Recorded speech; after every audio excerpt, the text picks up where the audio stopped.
Hello and welcome to Everything E.M, your YouTube channel for Cambridge Environmental Management. In these videos, we work through the syllabus step by step, covering everything you need to know without wasting valuable time. Here we go.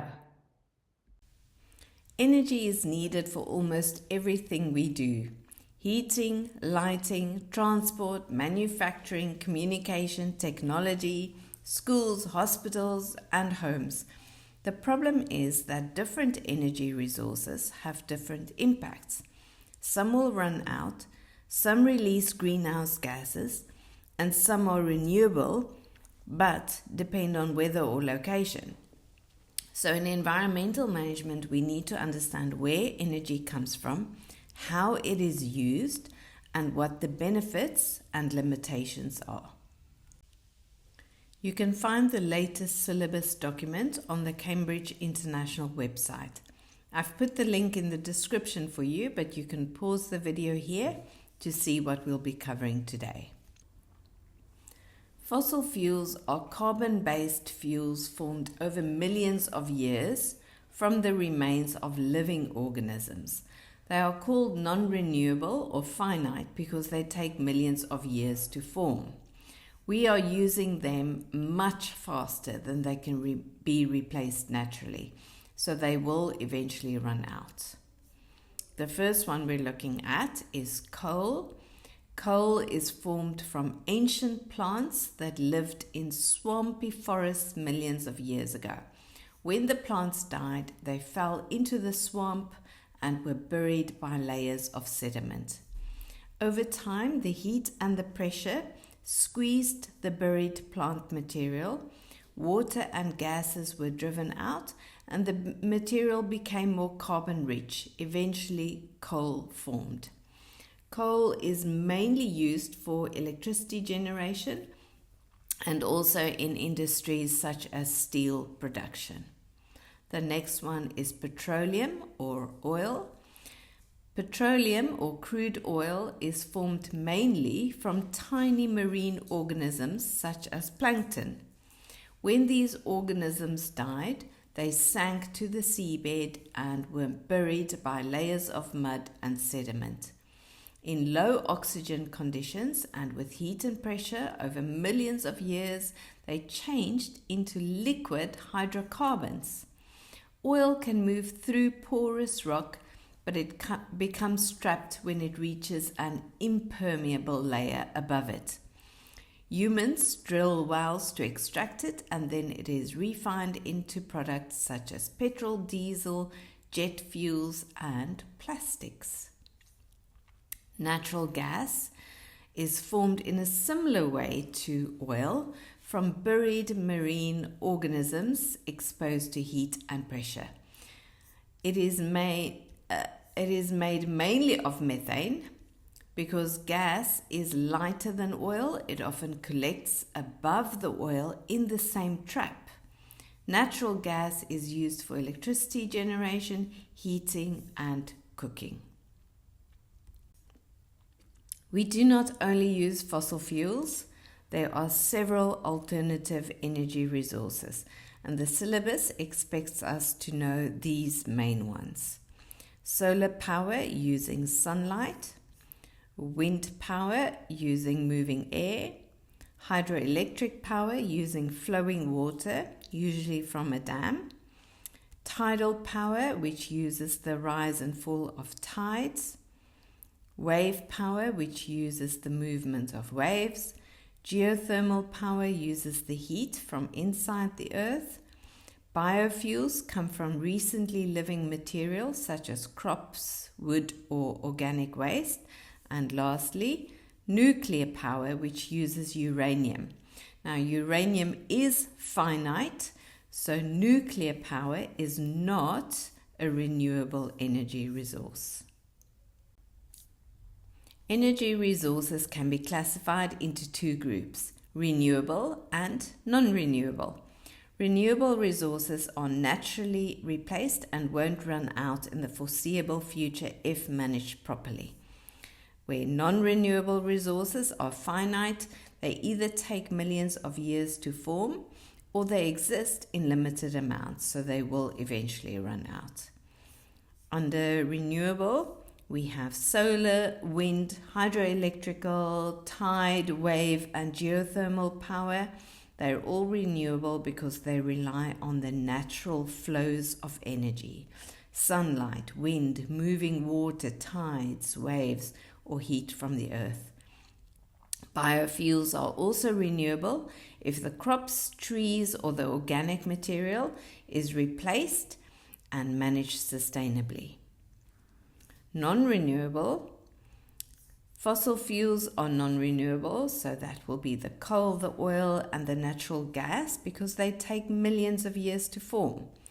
Nuclear power is also a non-renewable because it uses uranium, and uranium is a finite resource. So just remember, when it comes to the exams, they like to ask trick questions around nuclear power.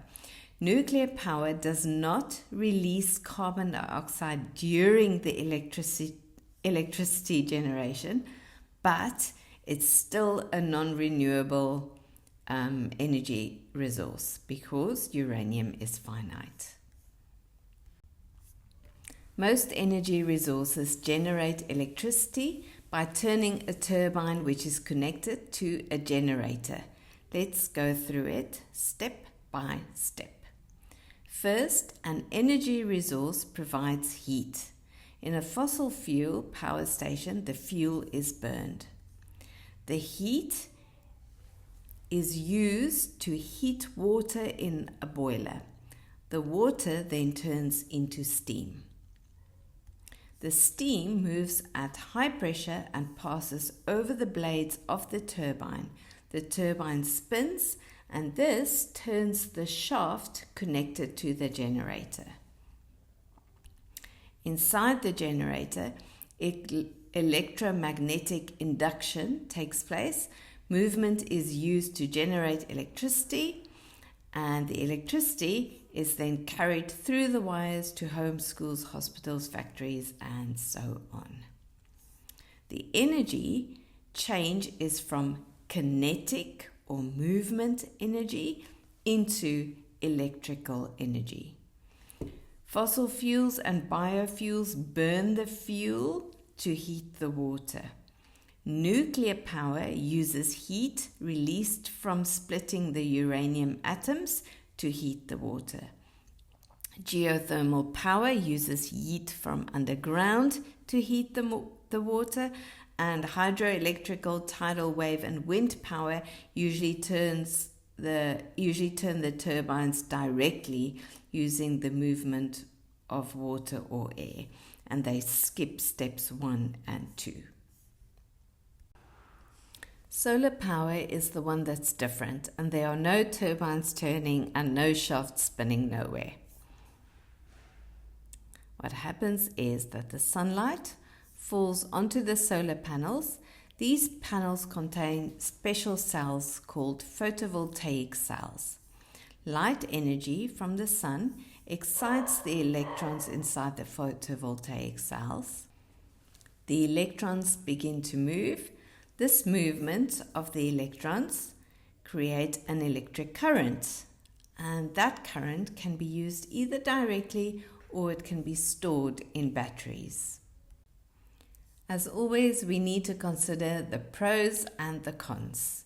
So let's look first at tidal power. Benefits are, of course, that it's renewable because tides are caused by the gravitational pull of the moon and the sun. Therefore, it's predictable because tide times can be calculated in advance. Limitations: tidal barrages and turbines are really expensive to build. They can damage marine ecosystems by changing the water flow, sediment movement, and habitats for fish and other organisms.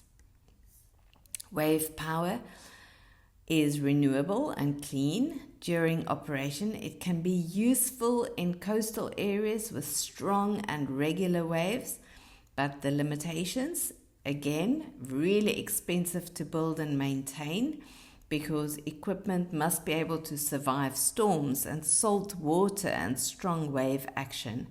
It may also damage marine ecosystems or interfere with fishing and shipping. And it's less reliable where waves are irregular or weak. Solar power. Renewable and clean. It is useful in remote areas because solar panels can generate electricity without needing a large power station nearby. It can be installed on rooftops, schools, homes, and small buildings, but the limitations are, of course, that solar power depends on sunlight. It does not generate electricity at night, and output is low on cloudy or overcast days. Batteries may be needed to store electricity for use when the sun is not shining. Wind power is renewable and clean. Wind turbines can be built on land or offshore, and once built, they don't need fuel. Limitations, however, they depend on wind speed. If the wind is too weak, little electricity is generated. If the wind is too strong, the turbines may need to shut down for safety. Wind turbines can also affect birds and bats. They create noise, and some people consider them visual pollution. They may also disturb or displace some species if they're built in sensitive habitats.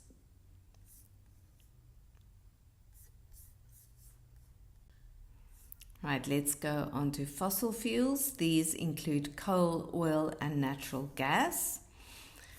So really high energy output, and they're reliable because they generate electricity when needed, not only when the weather is suitable. The technology is also very well developed, and many countries already have fossil fuel power stations, transport systems, and industries based on those. Limitations, of course, they're non-renewable, so they will eventually run out. Also very important is when burned, they release carbon dioxide, which is a greenhouse gas, and this contributes to climate change. They also release pollutants such as sulfur dioxide and nitrogen oxides and other particulates which cause air pollution, acid rain, and health problems. Nuclear power. The benefits are that we get a huge amount of energy output from a very small amount of fuel. It does not release carbon dioxide during electricity generation, so it does not directly add greenhouse gases while operating. But the limitations are, of course, that uranium is finite, so nuclear power is non-renewable. Nuclear power produces radioactive waste, which must be stored safely for a very long time. And accidents are rare, but when they happen, they can be incredibly dangerous. Right, let's look at biofuels.